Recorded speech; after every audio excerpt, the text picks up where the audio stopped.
Hey, this is Steve Bechtel with Climb Strong. I want to talk to you today about strength. Strength is the ability to generate force, and I've been an advocate of resistance training and using different other methodologies to increase strength in climbers for a long time, for most of my career. If you come to our facility in Lander, Wyoming, you'll note that like 3/4 of this place is not climbing. It's weight training, it's hangboards, it's space for people to move. And I'm a firm believer that if we have any weak links in the system at all, if we have any inability to generate maximum force and to transfer power all the way to our fingertips by way of having a strong body, we're sacrificing our ability to do our best in climbing. And so when we look at resistance training, so many people immediately go to bodybuilding. They go, oh, if we're gonna go downstairs, lift a bunch of weights down in the weight room, we're gonna bulk up and I'm no longer gonna be able to climb. But bodybuilding, you need to understand, is an offshoot of resistance training, and that every single elite athlete in any sport worldwide can benefit, and does benefit in most cases, from resistance training. I'll give you a really interesting example.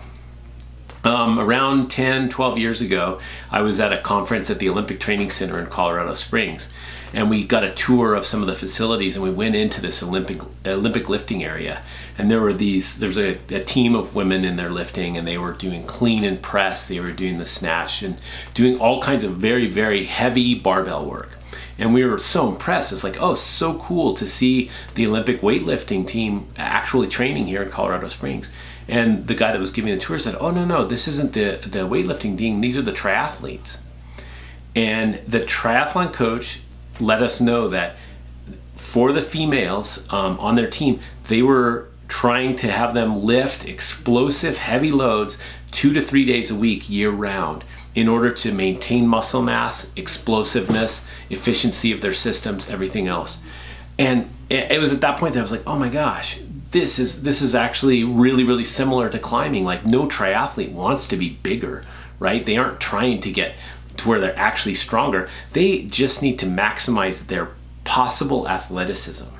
And so with strength training, we do the very minimum of resistance training necessary to increase the force capacity of the athlete. So we want to do resistance training with weights if necessary. We can do body weight stuff if necessary. We always want to be doing finger strength stuff, whether it's general like grippers and things like that, or if it's specific like on the hangboard. But a long-term dedication to developing strength is a fundamental part of being a successful athlete. Now, when we look at all these factors in fitness, there are all kinds of things like my aerobic capacity, my flexibility, my mobility, my power, my strength.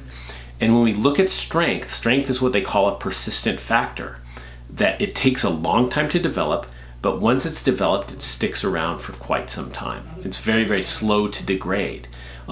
Once it's built to a certain level, it's also quite easy to maintain. If I build my bench press up to, say, 225 pounds, and then I keep working at that level, even at lower and lower levels, or lower and lower volumes, I'm eventually going to be able to do 225 off the couch. And a lot of you guys are climbers, and you've seen that in your climbing ability too. Like, I can boulder V3 no matter what. I've got the base strength for that. I'm going to be able to boulder that level until I'm 60. And that is what we call persistence in training. Strength training is very persistent. And so if you develop your strength to a really high level, you're going to be able to maintain that strength for quite a long time. And so it's worth you taking a big chunk of your time, learning about strength training, figuring out the hangboard programs that work best for you, and building that big foundation. When we talk about strength, we talk about it as foundation training. And if you can imagine a building, the bigger, wider, thicker, huger foundation we built, the more we can possibly build on top of it. We could build a little tiny house, we could build a skyscraper, but if the foundation is strong enough, we're able to do a lot of things. This allows you to do other sports. It allows you to do well on big walls. It allows you a whole bunch more breadth.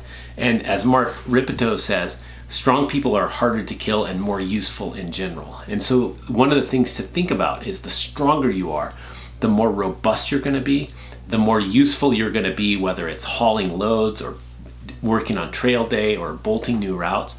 A stronger athlete is a more able athlete. So when you say why strength, I tell you that the stronger you are, the easier it is going to be for you to develop every other quality that you need in climbing. And so get strong, and get strong as quickly and as soon as you possibly can.